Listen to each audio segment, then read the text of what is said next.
What's up, everybody? That clip you just saw is what's called a Dolly Zoom effect, or Vertigo Effect as it's sometimes called. Very simple effect to achieve, very beginner friendly. Anybody can do it. Doesn't matter what drone you're flying with. I have a Mavic Mini, but you can do it with any drone that you can fly straight at something.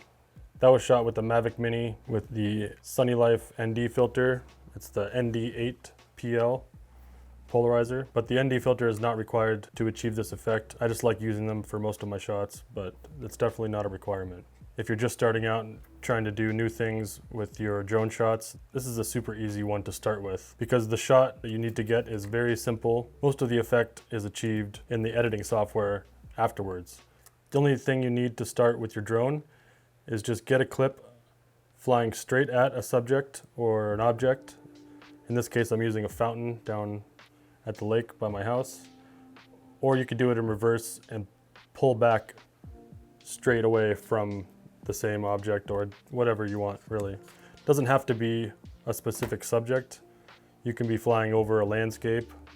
I had one in my ND filter review video where I just flew straight over the marina with no boats in it, and I added the same effect and it looked pretty cool. People seemed to like it, and that's actually where I got the idea to make this video, from a commenter asking how I did it. So thanks to that guy. But yeah, once you have your shot flying straight at your subject or pulling straight back from your subject, the rest is all done in the editing software. So we're gonna jump into Davinci Resolve for this, but you could use any editing software.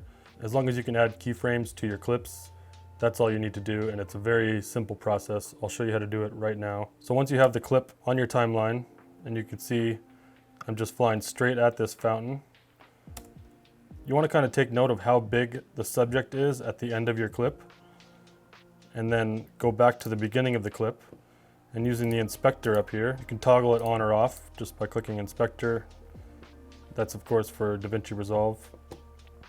Then you go to the zoom function, and as long as this link is highlighted, that will zoom both the X and Y at the same time, which is what you want. You want to make the fountain about the same size or close to the same size as the end of the clip. That kind of sells this effect because the object will stay the same size as the background is stretching or contracting. And then once you have that kind of set, you click on the little diamond right here and turn that red, and that will add a keyframe at the beginning of your clip. But now it will stay zoomed in the entire way. But that's not what we want. We want the end of the clip to come back to normal. So we go to the end, the last frame of the clip, and set the zoom back to 1 where it started. And it will automatically add the keyframe there for you. And that's it. It's super easy. And now we'll just check this out. And that turned out pretty good, actually.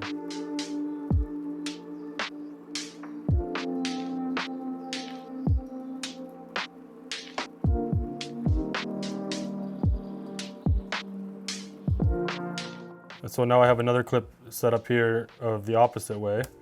As you can see, I'm just pulling straight back from the fountain.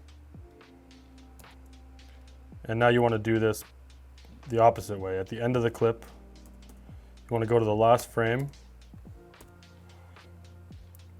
and then zoom in kind of where the fountain started, the same size. Go back to the beginning. And, oh, I forgot to set the keyframe. So you want to make sure you hit this diamond and then go back to the beginning, set that to 1, and we'll check that out. That turned out pretty good. See, I don't like how the fountain kind of starts at the bottom of the screen and slowly moves upwards. So I'm going to try to fix that with the position. So at the end of the clip, I'm going to pull this down a bit till about there. Set that keyframe. Go to the beginning. Put this back to 0. Enter, It automatically added the keyframe for me. So now I have keyframes moving, zooming in and moving the frame up at the same time. See how that turns out. And that looks a little better. I kind of like where the fountain stays in the frame for that one.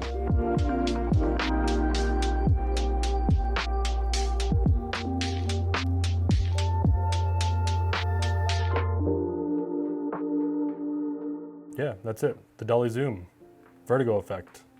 Hope that was helpful. Let me know down in the comments if there's any other effect that you want me to break down. And yeah, I hope you have a great day, and I'll see you next time. Bye.